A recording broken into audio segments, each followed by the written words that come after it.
In the shadowy, forgotten archives of the SCP-Foundation, where secrets are buried beneath layers of dust and time, a chilling presence lingers just out of sight. Few entities inspire such primal, instinctive fear as SCP-106, a being whose very existence is a nightmare whispered among the staff. Known as the Old Man, SCP-106 takes the form of a decaying, elderly human. Its flesh is mottled and rotting, slick with a corrosive black mucus that oozes from every pore, giving it a grotesque, almost unreal appearance. This foul substance is not just for show, it eats through solid matter, corroding metal, stone, and flesh alike, leaving a trail of devastation and ruin wherever it goes. SCP-106 is not a mindless predator. It is a hunter, stalking its victims with a cruel intelligence, seeking out humans not for sustenance, but for the sheer pleasure of their terror and agony. It can phase effortlessly through walls and barriers, making traditional containment nearly impossible, a living nightmare for those tasked with keeping it locked away. Only the thickest, most complex structures, walls of dense lead, mazes of reinforced concrete and steel, can slow its relentless advance, and even these are only temporary obstacles. Its touch leaves behind a spreading black corruption, a stain that is far more than it appears. These marks are gateways, portals into its own pocket dimension, a twisted personal hell from which almost no one ever returns. The true origins of SCP-106 remain a mystery, its motives locked behind a chilling, predatory intelligence that seems to delight in suffering. It is a puzzle that no one has yet solved. Our mission is not to understand this horror, but to contain it at all costs, to keep its shadow from ever falling upon the world outside these walls, and to ensure that the terror of SCP-106 remains locked away where it belongs. Containing an entity that walks through walls demands paradoxical ingenuity. SCP-106's cell is a lead-lined steel cube suspended by electromagnets in a larger, maze-like chamber. The labyrinth confuses and slows the entity, exploiting its aversion to complex structures and bright, sudden light. Randomized lights and sound systems act as deterrents, not weapons. Every system is redundant because failure is inevitable. Containment is a fragile truce, not a permanent solution. Each day it remains inside is a victory, but we know the alarms will sound again. A breach begins with a subtle wrongness, a wall sweating black ooze, the air thick with a metallic tang. At first, it's easy to dismiss. A trick of the light, a plumbing issue, maybe just a stain.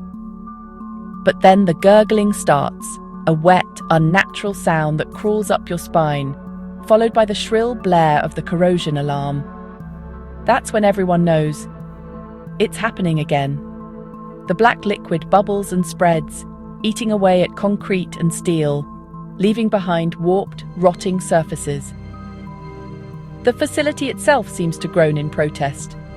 The Old Man is out. The hunt begins. Every shadow seems to stretch a little longer. Every corner feels colder. Lockdown protocols slam into place. Heavy doors crash down, sealing off sections of the site in a desperate attempt to contain the threat. Non-essential staff rush to safe rooms, panic in their eyes as they scramble for safety. The halls echo with hurried footsteps and shouted orders. Security teams move to protect lives, not to fight. They know better than to try. Their weapons are for show. Against this, they're powerless. Bullets are useless. Their job is damage control. All they can do is slow the chaos, not stop it. In the control room, technicians track the entity's movement as cameras go dark, one by one. Each flicker on the monitor is a warning. Each lost feed a silent scream. SCP-106 phases through the facility, leaving a trail of corrosion and dread.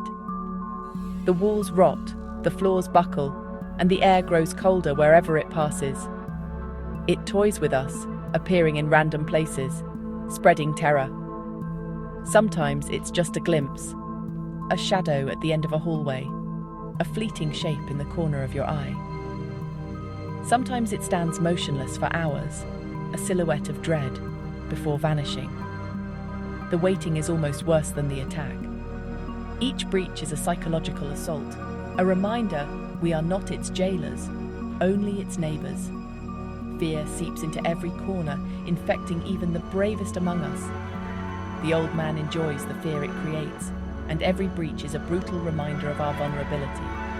It feeds on our terror, savoring every moment of panic. We are never truly safe. We only buy time. The shadow always returns, and when it does, the walls will weep black once more.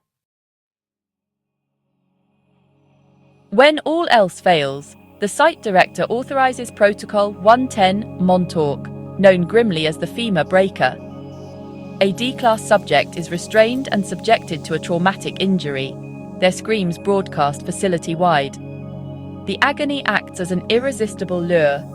SCP-106 abandons its hunt and heads straight for the source. As it enters containment, the subject is removed and the cell is resealed. The operation is effective, but at a terrible moral cost. Those involved are monitored for trauma. It is a necessary evil to prevent greater horror.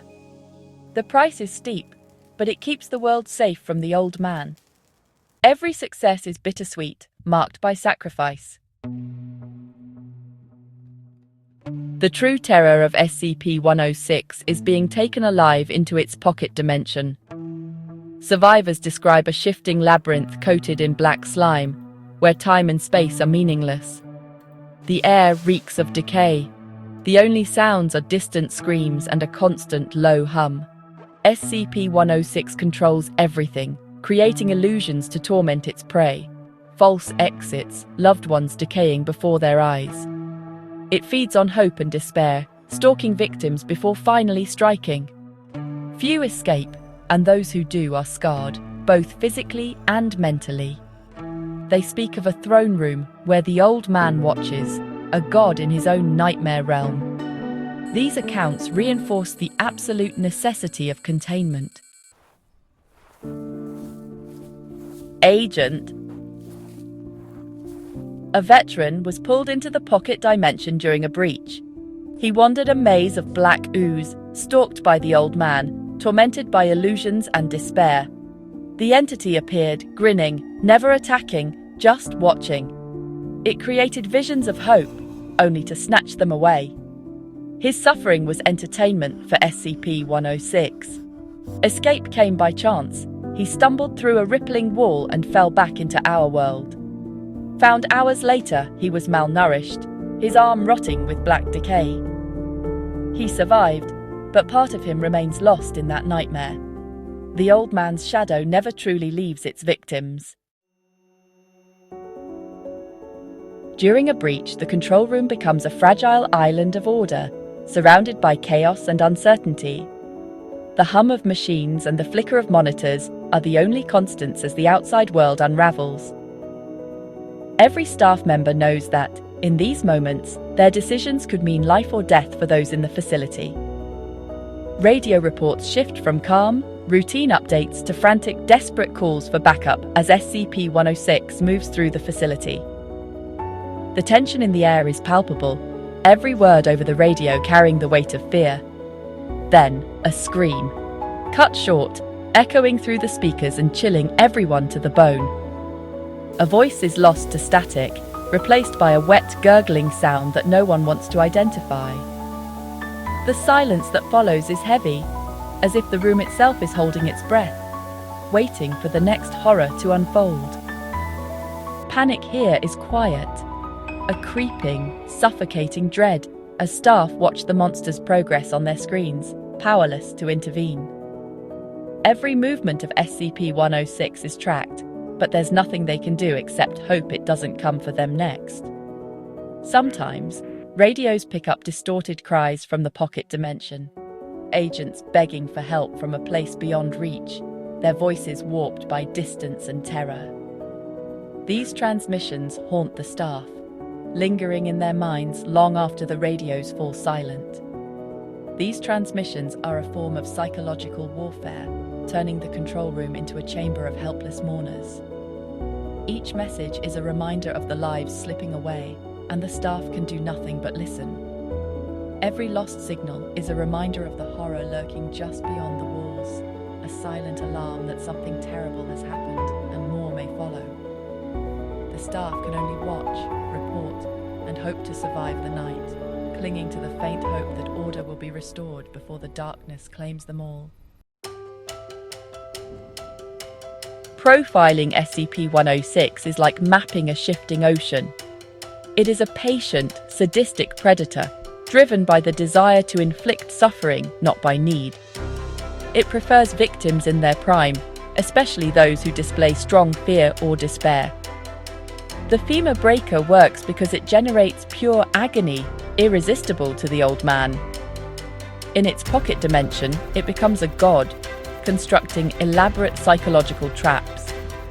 Its goal is to break minds before bodies, using illusions and manipulation. SCP-106 learns and adapts, testing our containment for weaknesses. We are not just containing a monster. We are locked in a battle of wits with an ancient, malevolent intelligence.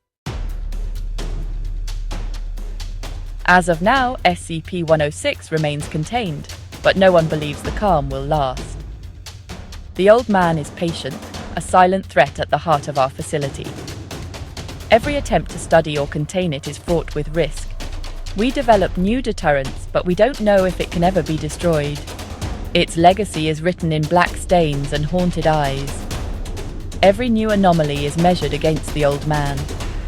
Containment is a perpetual duty, passed from one generation to the next.